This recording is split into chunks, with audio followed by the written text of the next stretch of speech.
नमस्कार प्रिय दर्शकों, हर हर महादेव। दर्शकों, आज हम आपको एक बहुत ही महत्वपूर्ण कथा सुनाने जा रहे हैं। इस कथा के माध्यम से हम आपको यह बताएंगे कि इस संसार में सबसे बड़ा दान कौन सा होता है, जिसे करने से पूर्ण पुण्य की प्राप्ति होती है, और कैसे हम बुरे लोगों की पहचान कर सकते हैं। दर्शकों, इस कथा के माध्यम से आप जानेंगे कि बुरे लोगों की पहचान कैसे की जा सकती है। तो कृपया आप इस कथा को शुरू से अंत तक ध्यान से सुनिए, क्योंकि अधूरा ज्ञान मानव जीवन में अनेक कठिनाइयों का कारण बन सकता है।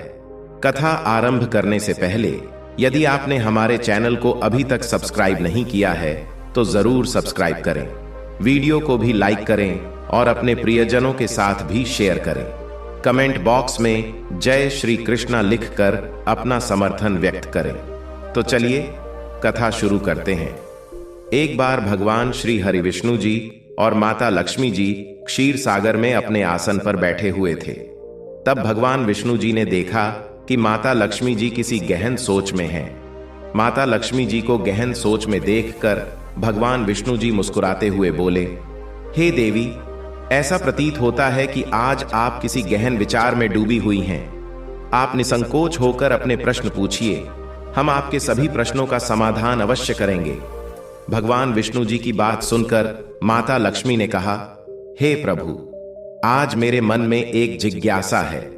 मैं यह जानना चाहती हूं कि इस दुनिया में सबसे बड़ा दान कौन सा है, जिससे पूर्ण पुण्य की प्राप्ति होती है, और बुरे लोगों की पहचान कैसे की जा सकती है। मनुष्य उन लोगों को कैसे पहचान सकते हैं।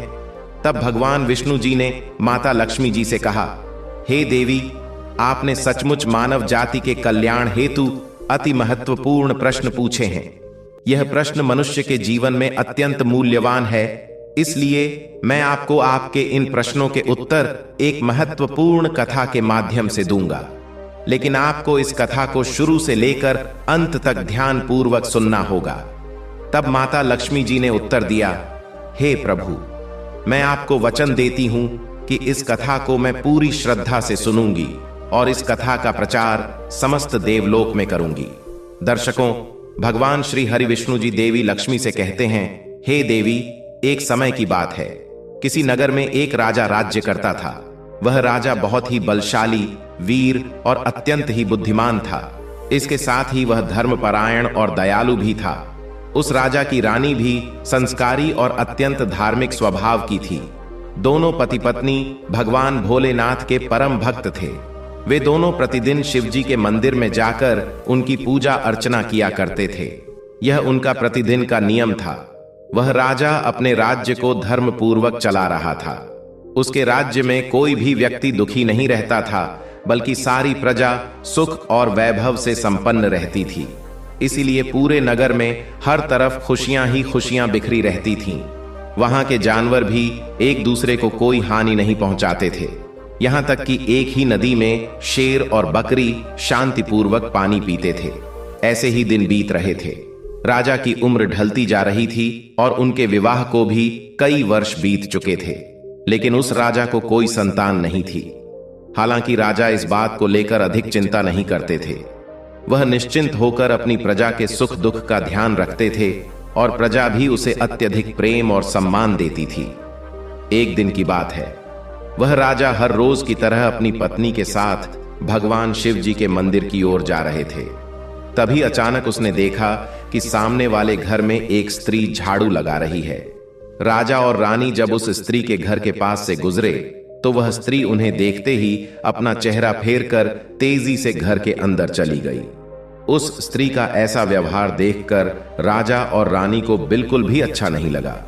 राजा उस समय अपनी रानी के साथ भगवान भोलेनाथ की पूजा करने के लिए मंदिर जा रहा था, इसलिए उसने उस स्त्री से कुछ नहीं कहा और सीधे मंदिर पहुंचकर भगवान शिव जी की पूजा अर्चना की।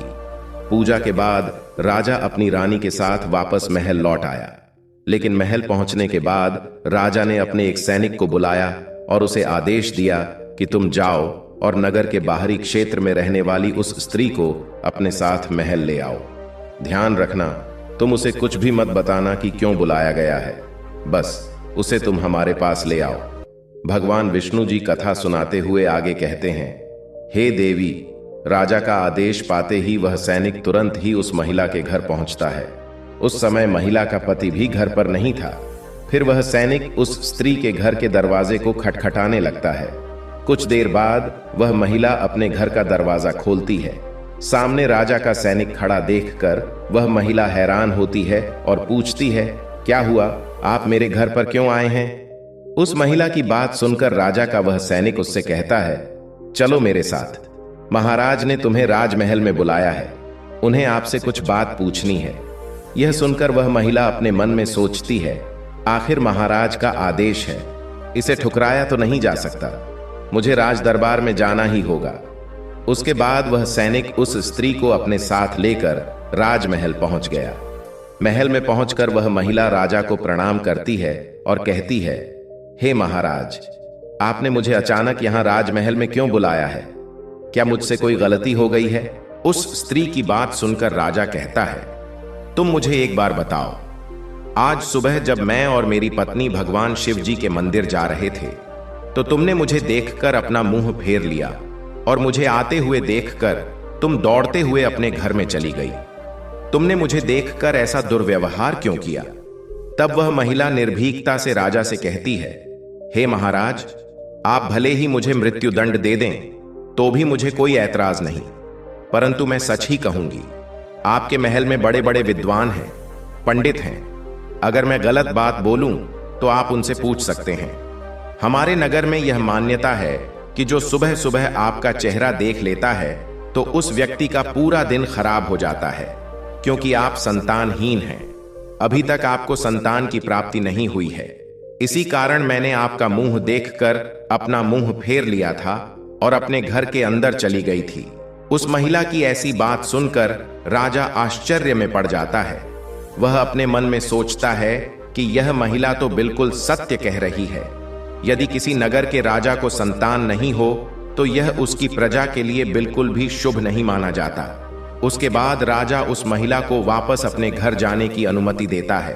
फिर राजा अपने मन में यह विचार करने लगता है कि अब मुझे भगवान शिव जी के मंदिर में जाकर संतान प्राप्ति के लिए यज्ञ करना चाहिए।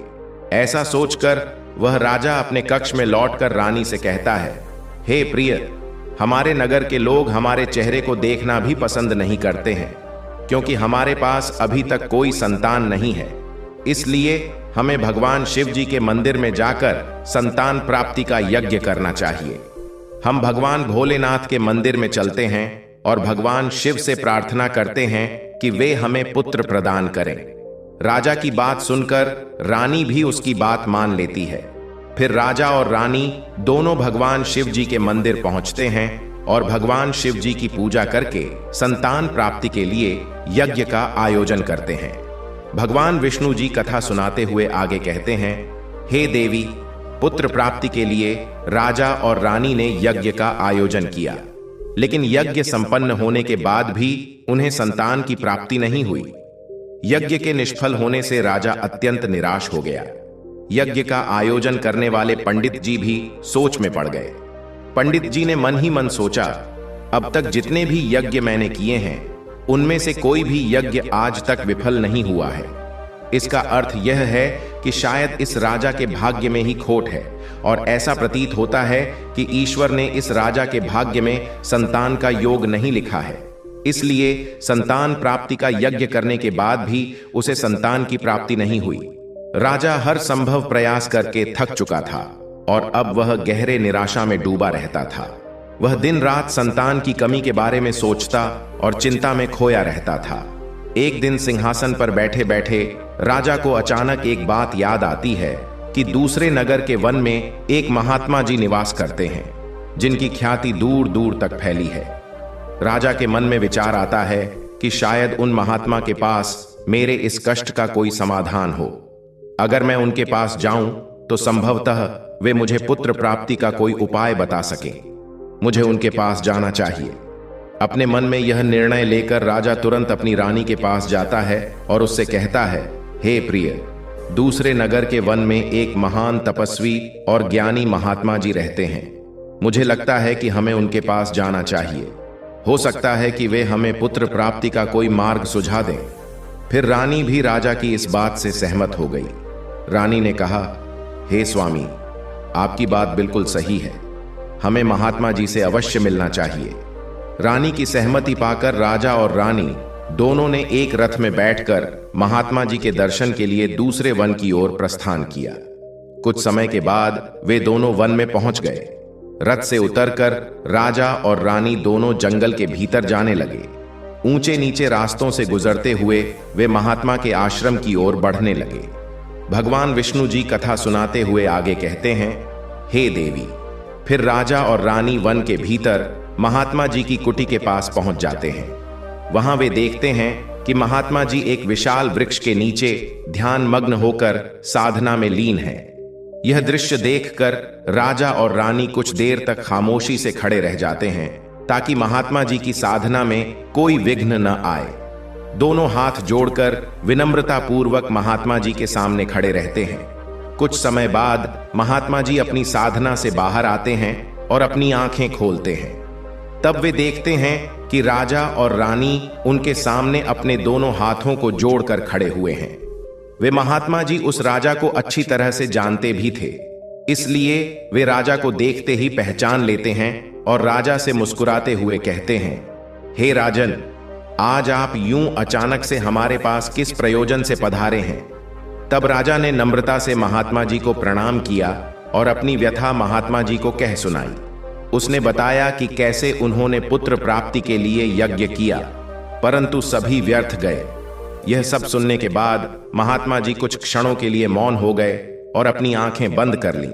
वे ध्यानत होकर राजा के जीवन की घटनाओं का आंतरिक दृष्टि से अवलोकन करने लगे। कुछ समय बाद महात्मा जी ने अपनी आंखें खोलीं और गंभीर स्वर में बोले, राजन, मैंने आपके जीवन का एक ऐसा सत्य देखा है जिसे सुनकर आपको कष्ट हो सकता है। आपके पिछले जन्म में किए गए एक पाप का फल इस जन्म में आपके ऊपर भारी पड़ा है। आपने पिछले जन्म में एक ऐसा घोर पाप किया था जिसके परिणाम स्वरूप इस जीवन में आपके भाग्य में संतान प्राप्ति का योग नहीं है। इसी कारण से आपके सभी प्रयास निष्फल हो रहे हैं। भगवान विष्णु जी कथा सुनाते हुए आगे कहते हैं, हे देवी। महात्मा जी की बातें सुनकर राजा उनके चरणों में गिर पड़ा और विनती करते हुए बोला, हे महात्मा, कृपा करके आप ऐसा मत कहिए। आप ही हमारे दुख को हरने का कोई उपाय सुझाइए। राजा की यह व्याकुलता देखकर महात्मा जी ने उसे सहारा देकर अपने चरणों से उठाया और बोले, हे राजन, इतनी अधीरता आपको बिल्कुल भी शोभा नहीं देती। मैं अभी आपको आपके इस कष्ट का निवारण करने का उपाय बताता हूं, जिसे करने के बाद आपको अवश्य ही पुत्र की प्राप्ति होगी।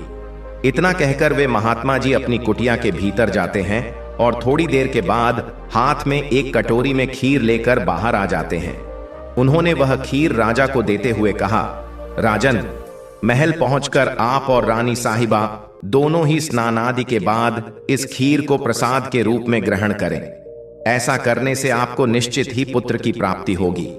परंतु राजन, आप मेरी एक बात याद रखना, इस पुत्र की आयु मात्र 20 वर्ष की ही होगी। जिस दिन आपके पुत्र की आयु 20 वर्ष की होगी, उसी दिन उसकी मृत्यु हो जाएगी। महात्मा जी की इस बात को सुन राजा गहरी सोच में डूब गया।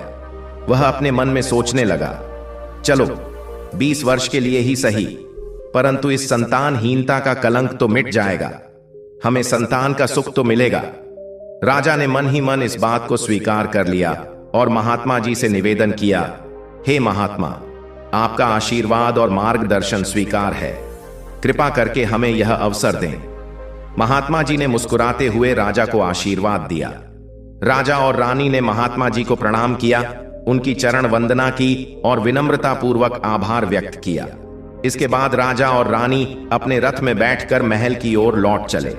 इसके बाद महल पहुंचकर राजा और रानी स्नान आदि कर भगवान भोलेनाथ जी का प्रसाद मानते हुए श्रद्धा से उस खीर को ग्रहण करते हैं। उसके कुछ ही दिनों बाद रानी गर्भवती हो जाती है, जिससे रानी बहुत ही प्रसन्न हो जाती है। जब राजा ने यह शुभ समाचार सुना तो वह भी खुशी से झूम उठा। संतान प्राप्ति का यह सुखद समाचार सुनने के बाद राजा ने महात्मा जी के प्रति अपनी कृतज्ञता प्रकट करने का निश्चय किया।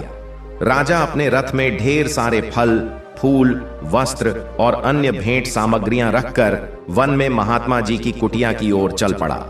कुटिया के निकट पहुंचकर राजा ने अपने रथ को रोक दिया और विनम्र भाव से नीचे उतरकर महात्मा जी के पास पहुंचा।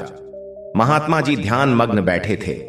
राजा ने उनके पास जाकर सभी वस्त्र, फल, फूल उन्हें समर्पित किए और गहरे आदर के साथ प्रणाम करते हुए कहा, हे महात्मा, आपकी ही कृपा से हमें संतान प्राप्ति का सुख प्राप्त होने जा रहा है, इसलिए आप मेरी यह तुच्छ सी भेंट कृपा कर स्वीकार करें। महात्मा जी राजा की विनम्रता और कृतज्ञता से अत्यंत प्रसन्न हुए।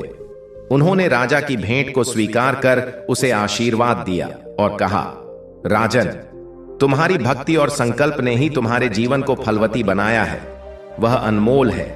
जाओ, तुम्हारी संतान गुणवान और धर्मनिष्ठ हो। उसके बाद राजा ने महात्मा जी का आशीर्वाद पाकर उनसे विदा ली और अपने रथ में बैठकर वापस अपने महल की ओर प्रस्थान किया। महल लौटकर राजा बहुत ही खुशियां मनाता है।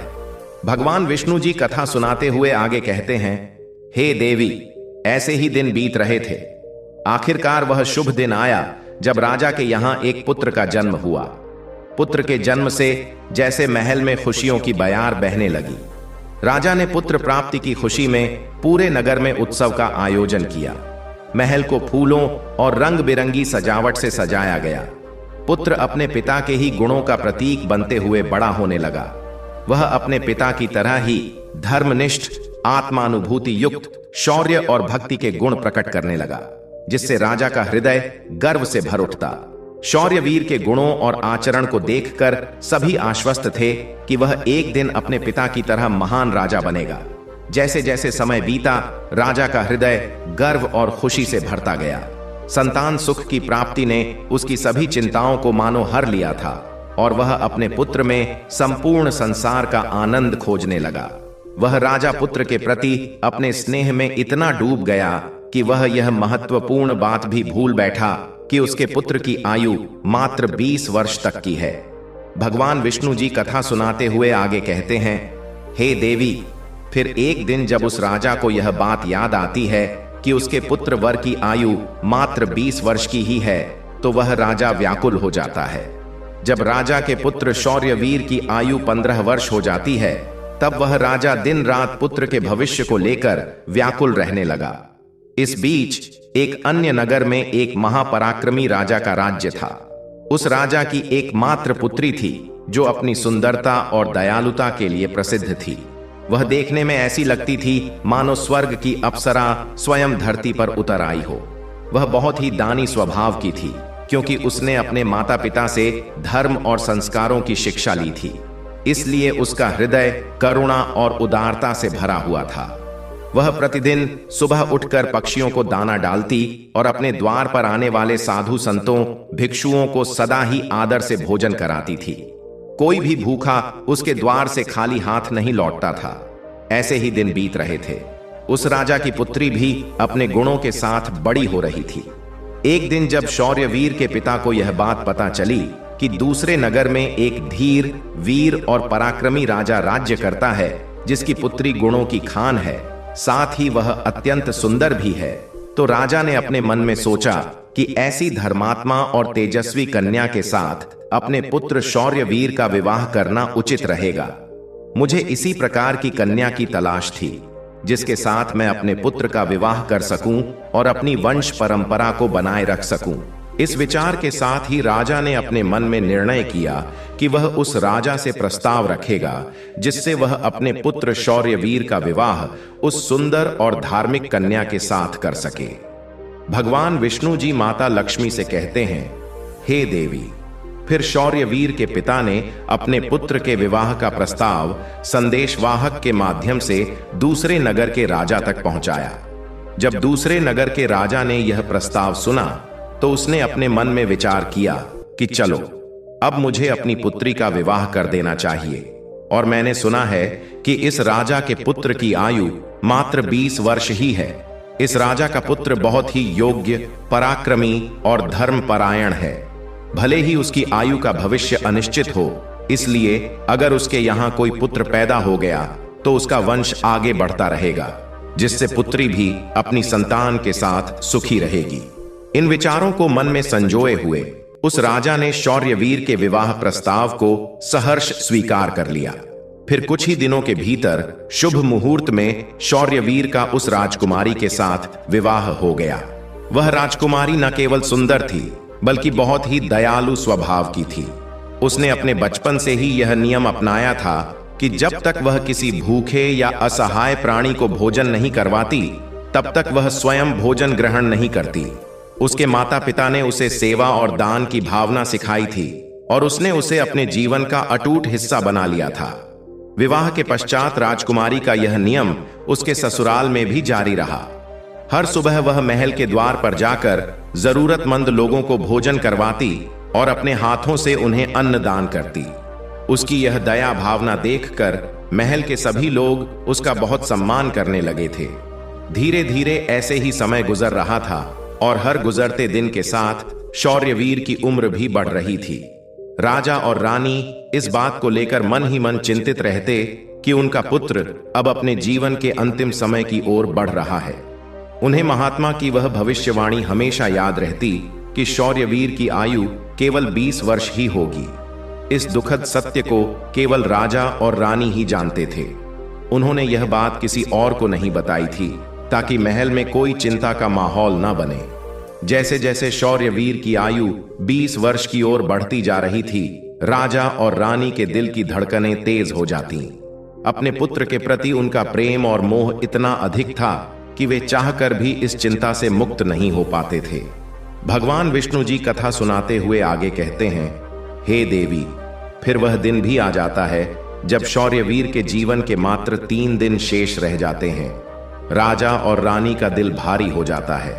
राजा बार बार अपने मन में सोचने लगा कि अब मैं क्या करूं? मेरा पुत्र 3 दिन बाद मुझसे हमेशा के लिए दूर हो जाएगा। क्या कोई ऐसा उपाय नहीं है जिससे मैं उसे बचा सकूं? रानी भी इस दुख से भरी थी और हर पल अपने पुत्र के जीवन की कल्पना करती रहती। इसलिए उनके पुत्र मोह ने उन्हें बीमार और कमजोर बना दिया था। दोनों इतने दुखी थे कि अब उन्होंने भोजन करना भी छोड़ दिया था, परंतु अपनी पीड़ा को उन्होंने किसी के सामने प्रकट नहीं किया।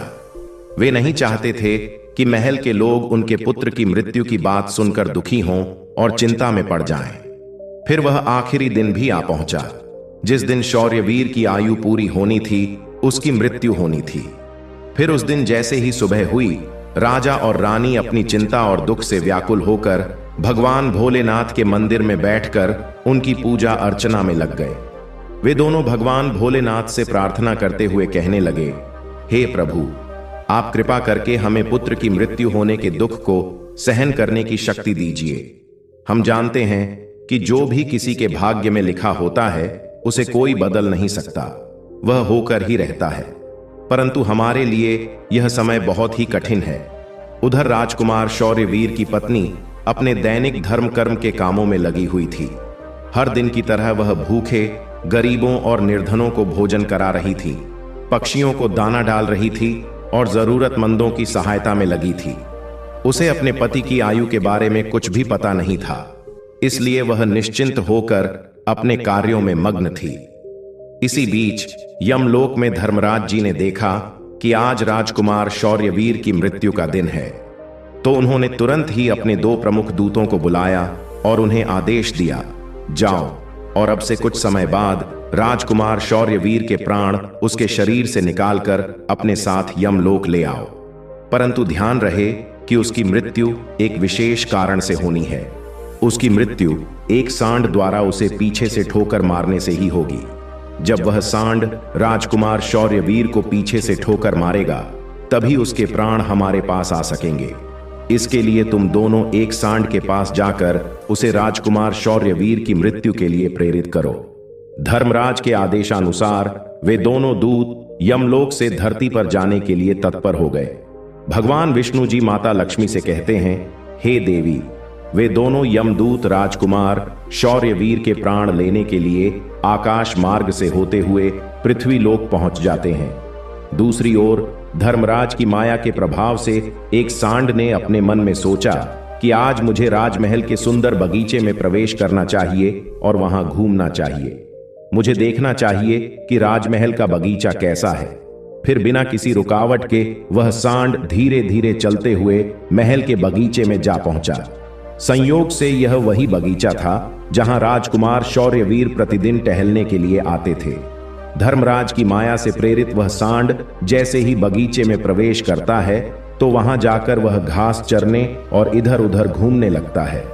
उसी समय धर्मराज जी के दो दूत राजमहल के बगीचे के द्वार के पास खड़े हो गए। वे दोनों बगीचे के भीतर की गतिविधियों पर नजर बनाए रखते हैं। कुछ समय बाद राजकुमार शौर्यवीर उस बगीचे में टहलने के लिए आता है। राजकुमार शौर्यवीर को सांड के वहां होने का एहसास नहीं था और वह अपने विचारों में खोए हुए बगीचे में टहलने लगता है। तब वे दोनों यमदूत अपने मन में सोचते हैं, अब बस थोड़ी ही देर में राजकुमार शौर्यवीर की आयु समाप्त होने का समय निकट आ जाएगा। हमें इंतजार है उस पल का जब यह सांड राजकुमार को ठोकर मारेगा। तब हम उसके प्राण लेकर यमलोक लौट जाएंगे।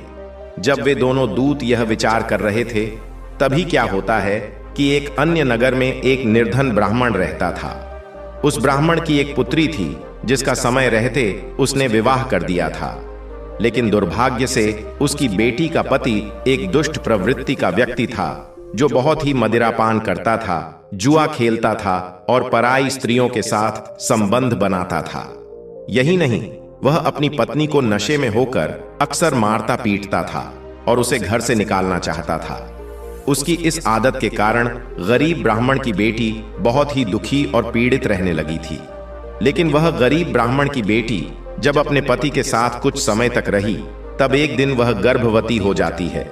इसलिए एक दिन उसने अपने पति की मारपीट से तंग आकर उसे छोड़कर अपने पिता के घर अपने मायके में आ जाती है। वह आंसुओं से भरी आंखों के साथ अपने पिता से कहती है, पिताजी, आज के बाद मैं अपने पति के साथ नहीं रह सकती, क्योंकि वह मुझे रोज मारता पीटता है और बुरी तरह से अपमानित करता है। मैं उसके इस व्यवहार से तंग आकर उसको छोड़कर मायके चली आई हूँ। मुझे क्षमा कर दीजिए, पर अब मैं अपने मायके में ही रहना चाहती हूँ। उसका पिता अब बहुत ही वृद्ध हो चुका था और अब उसकी कमाई का कोई ठोस साधन नहीं था, जिसके कारण उसे प्रतिदिन नगर के विभिन्न घरों में जाकर भिक्षा मांगनी पड़ती थी, ताकि वह किसी प्रकार अपने और अपने परिवार का पेट भर सके। भगवान विष्णु जी कथा सुनाते हुए आगे कहते हैं, हे देवी, जब उसकी बेटी का गर्भकाल पूरा हुआ तो उसने एक सुंदर पुत्र को जन्म दिया। लेकिन जन्म देने के बाद उसे बहुत तेज भूख लगने लगी। उसे भोजन की आवश्यकता थी। प्रसव के बाद भूख कई गुना बढ़ जाती है, इसलिए वह अपने पिता से भोजन मांगने लगी। दुर्भाग्यवश उसके पिता सुबह से ही भिक्षा के लिए नगर नगर गए हुए थे, परंतु रोज रोज भिक्षा मांगने के कारण उस दिन किसी ने उसे भिक्षा नहीं दी थी।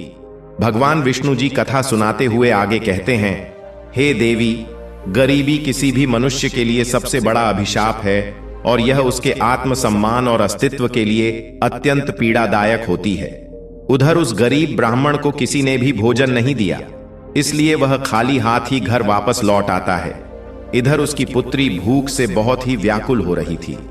जब वृद्ध ब्राह्मण निराश होकर खाली हाथ घर लौटा और उसकी बेटी ने उसे बिना भोजन के आते देखा, तो वह दुखी होकर रोते हुए अपने पिता से बोली, पिताजी, अब मुझसे भूख सहन नहीं होती। पूरे 3 दिन बीत चुके हैं और मैंने भोजन का एक भी कण नहीं खाया है। अब तो ऐसा लगता है कि भूख के कारण मेरे प्राण ही निकल जाएंगे।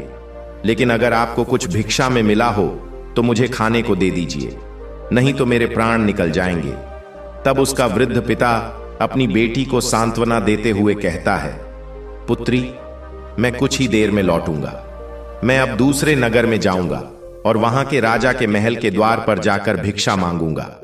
अगर वहां से मुझे कुछ भी मिल जाता है तो तुरंत तुम्हारे लिए लेकर आऊंगा। अपनी बेटी से यह कहकर वृद्ध ब्राह्मण वहां से निकल पड़ा। इधर राजकुमार शौर्यवीर की पत्नी, जो कि रोजाना गरीबों को भोजन करवाती थी, उस दिन उस नगर के राजा और रानी दोनों अत्यधिक बीमार पड़ गए थे, क्योंकि पुत्र मोह के कारण वे बहुत ही चिंतित थे और शौर्यवीर की पत्नी उनके कक्ष में थी।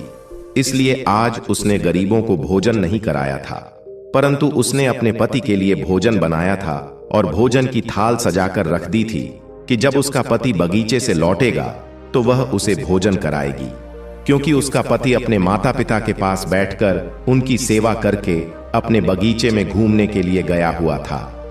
भगवान विष्णु जी कथा सुनाते हुए आगे कहते हैं, हे देवी, इधर वह वृद्ध ब्राह्मण राजमहल के द्वार पर पहुंच जाता है।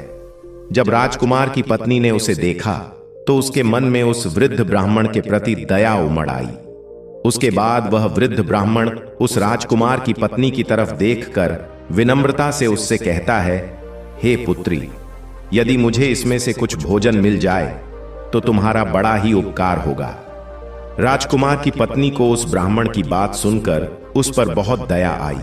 उसने सोचा, यह तो कोई गरीब ब्राह्मण है जो भूखा है और मुझसे कुछ भोजन मांग रहा है। यह सोचकर राजकुमार की पत्नी उसे भोजन देने के लिए तैयार हो गई। लेकिन अचानक वह अपने मन में सोचने लगती है कि यह भोजन तो मैंने अपने पति के लिए बनाया है। अगर मैं इसे यह भोजन दे दूंगी तो मेरे पति क्या खाएंगे। लेकिन अगले ही पल उसने सोचा, मेरे पति तो अब भी बगीचे में घूमने के लिए गए हुए हैं, तब तक मैं यह भोजन इस गरीब ब्राह्मण को दे देती हूं, और जब मेरे पति वापस आएंगे तो मैं उनके लिए नया भोजन बना दूंगी। यह भूखे ब्राह्मण की सहायता करना अधिक आवश्यक है।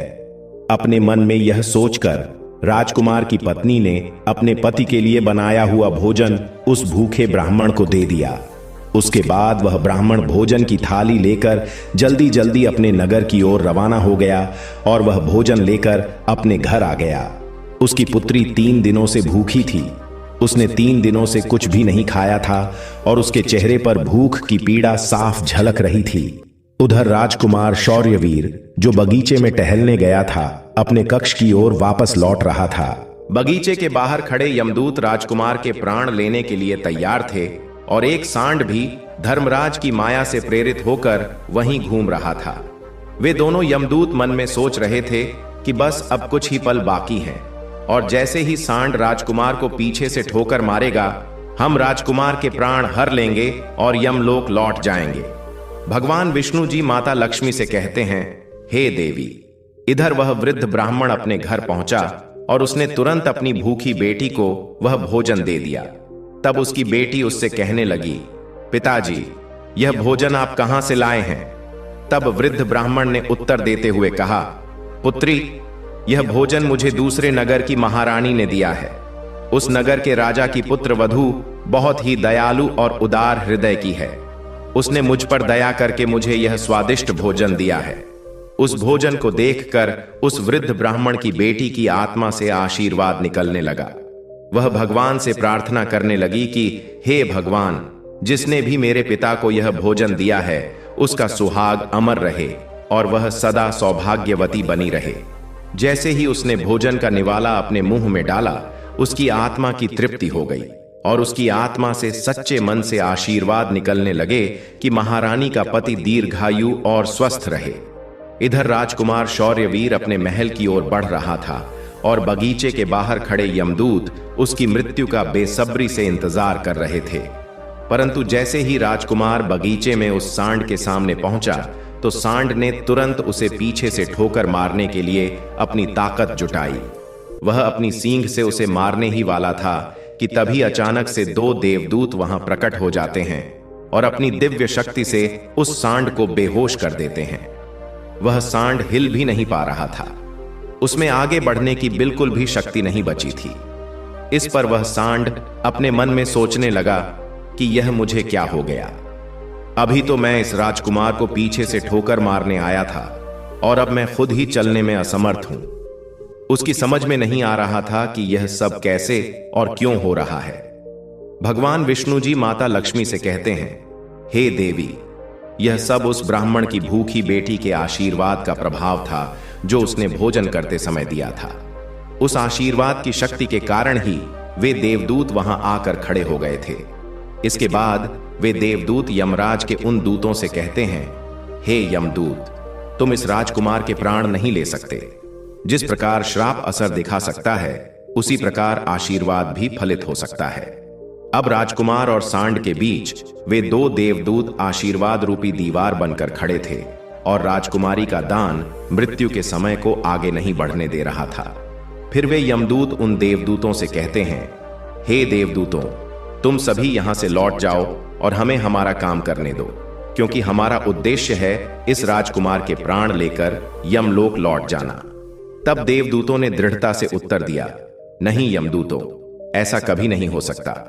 हमारे रहते यह असंभव है, क्योंकि हमें स्वयं भगवान शिव जी ने यहां भेजा है। दोनों पक्षों के बीच बहस छिड़ गई और फिर यह बहस धीरे धीरे एक युद्ध में बदल गई।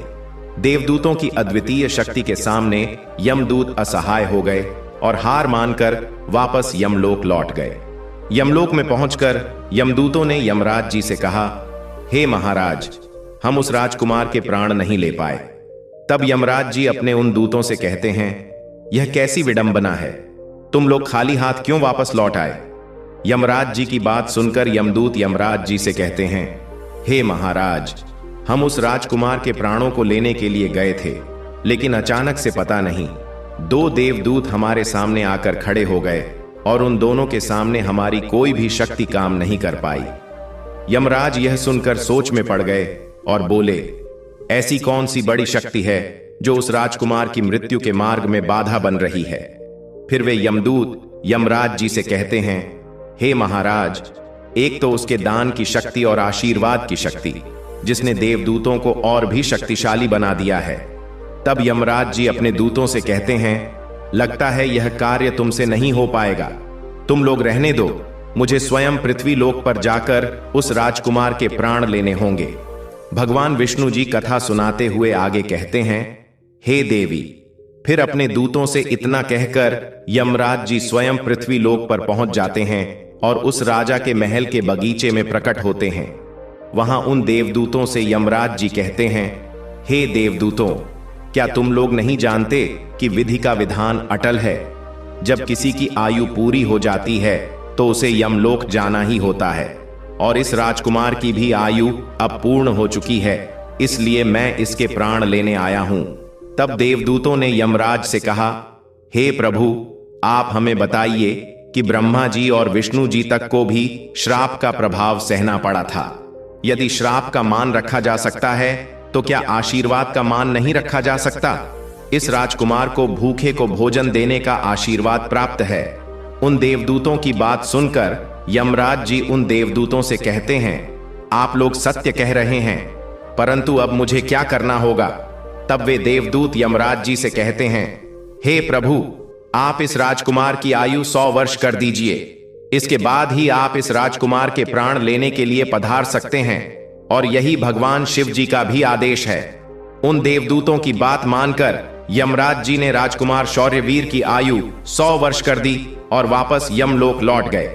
भगवान विष्णु जी कहते हैं, हे देवी, इसी प्रकार एक भूखे को भोजन देने के पुण्य के कारण उस राजकुमार की मृत्यु टल गई और उसकी आयु भी बढ़ गई। इसी कारण कहा जाता है कि अन्नदान सबसे बड़ा दान है। किसी भूखे को दिया गया अन्न अश्वमेध यज्ञ के फल के बराबर होता है। भगवान विष्णु जी माता लक्ष्मी जी से कहते हैं, हे देवी, अब तो आपके सभी प्रश्नों के उत्तर आपको मिल गए होंगे। तब माता लक्ष्मी जी भगवान श्री हरि विष्णु जी से कहती हैं, हे प्रभु, आज आपने मुझे अद्भुत ज्ञान प्रदान किया है और मेरे सभी प्रश्नों का समाधान भी कर दिया है, इसलिए मैं आपको विश्वास दिलाती हूं कि मैं इस कथा का विस्तार समस्त संसार में अवश्य करूंगी।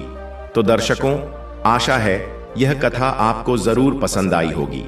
अगर आपको यह कथा अच्छी लगी हो तो वीडियो को लाइक और चैनल को सब्सक्राइब अवश्य करें। इस वीडियो को अपने दोस्तों के साथ भी शेयर करें। कमेंट बॉक्स में लिखिए जय श्री राधे कृष्णा। तो मिलते हैं अगले वीडियो में। तब तक के लिए आप अपना ख्याल रखिए। धन्यवाद।